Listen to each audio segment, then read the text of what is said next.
Hello YouTube land.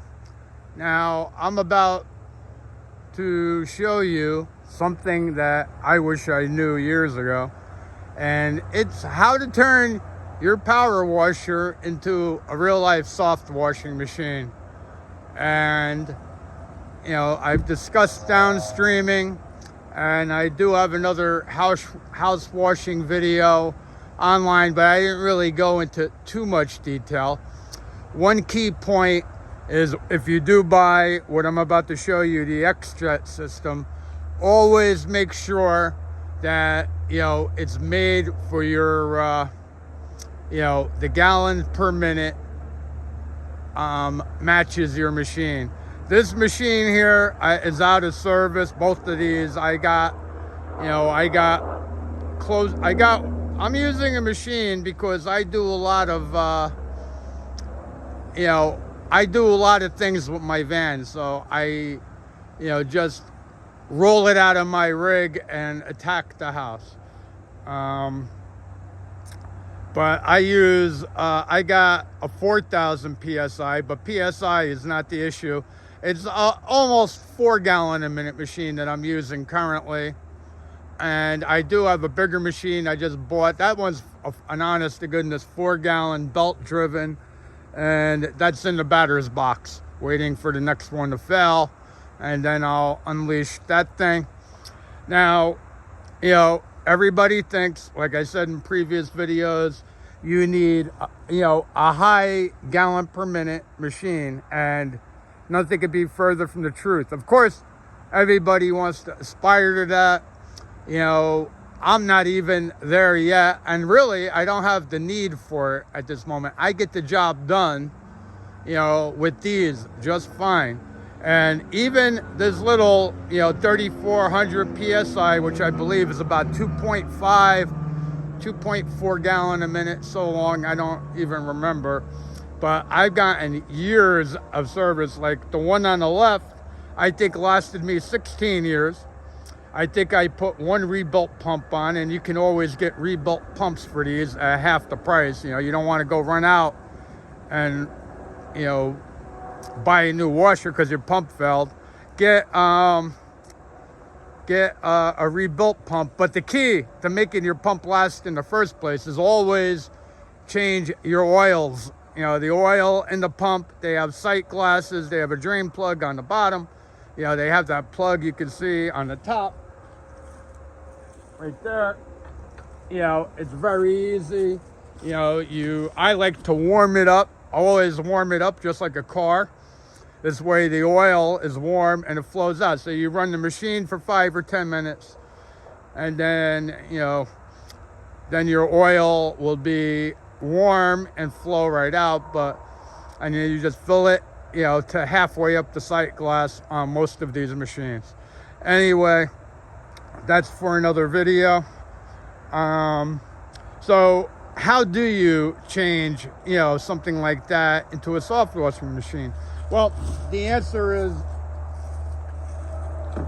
this beautiful thing, which prices vary all over. I will try to find one at a great price, the best price that I can find anyway. And let me see. You snap it on your wand. Now the only drawback is you got to carry this around, but like this one is adjustable, which works great.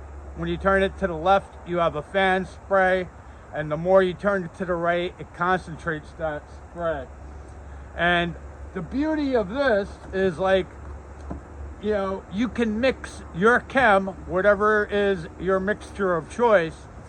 You can make it as strong as you want in this, where downstreaming, it only, you'll never get the levels you need, or you would have to do numerous applications, for like concrete, for concrete, cement, that ain't too bad, yeah, but for roof cleaning, you need a very, strong concentration, to get it that the downstream injector just can't do.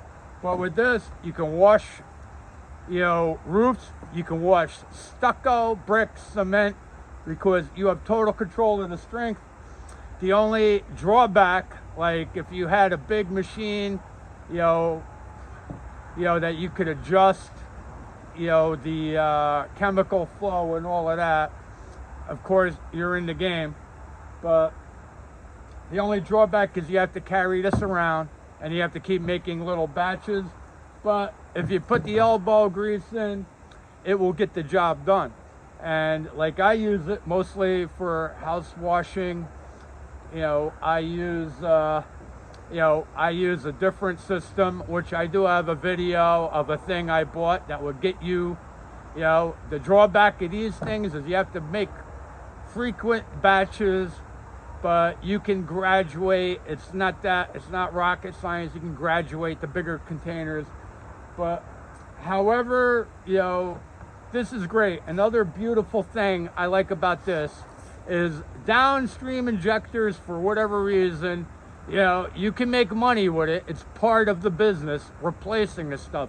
They wear out and you got to replace it. The other drawback is that you're pumping chem through your hoses, and that eats away your hoses. Even if you flush it, which I suggest you always flush everything absolutely when you're done, or it won't last.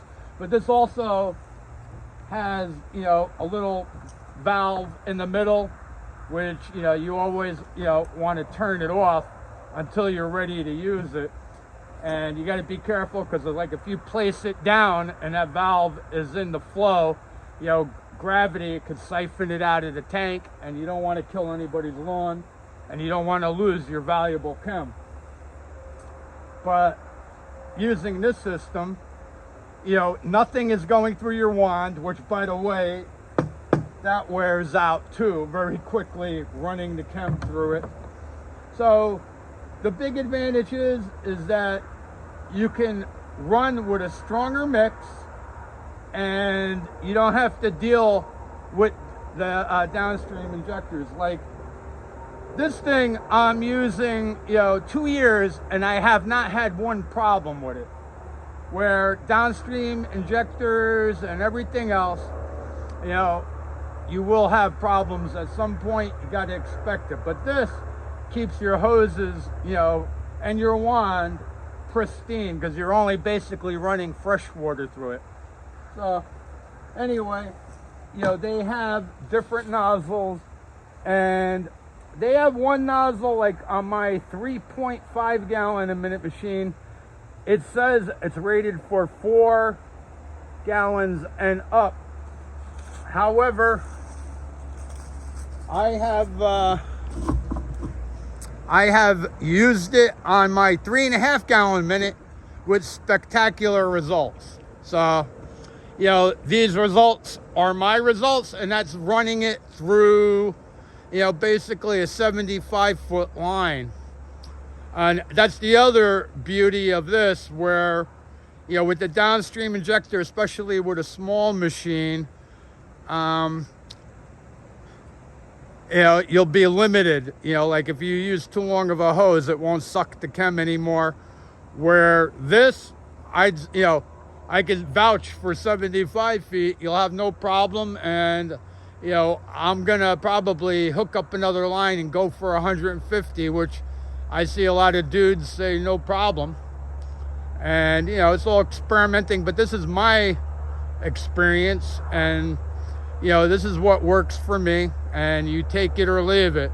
And also, as a disclaimer, any info or if you duplicate any actions or put any info in my videos to use, you do so at your own risk.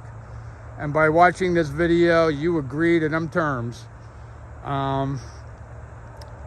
So I will put links in the description. I believe I can find it. And like I say, pay very close attention to the gallons per minute, and of either your X-Jet or your downstream injector.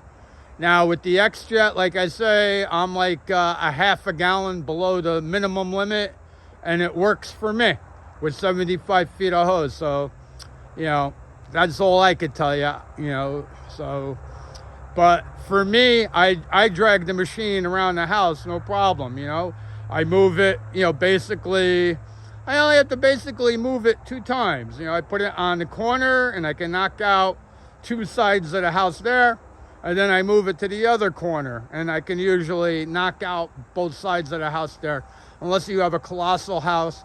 But using these simple systems, I have knocked out huge houses. It could be done. This is just, you know, some valuable beginner tips that will get you in the game. And, you know, they have worked for me, and I've literally done hundreds of houses with these little machines over, you know, probably going on 12 years now. And I don't think I've ever had a complaint. Never. You know, as long as you use, you know, the right chem that works for you. And the key is to cover everything, you know, coat everything that needs to be clean, and don't let it dry, and rinse it off. And I don't like any chem sitting on the windows for too long. You definitely want to rinse them first. And, you know, that's it. So anyway, there will be links. And if you want to turn, you know, your little machine into a soft washing powerhouse, there's the secret revealed. If you found this valuable, hit that like button and subscribe, please. A lot more great content and helpful info, especially for beginners, mostly for beginners at this point, will hopefully help you out big time. Anyway, with that being said, stay safe out there and peace out.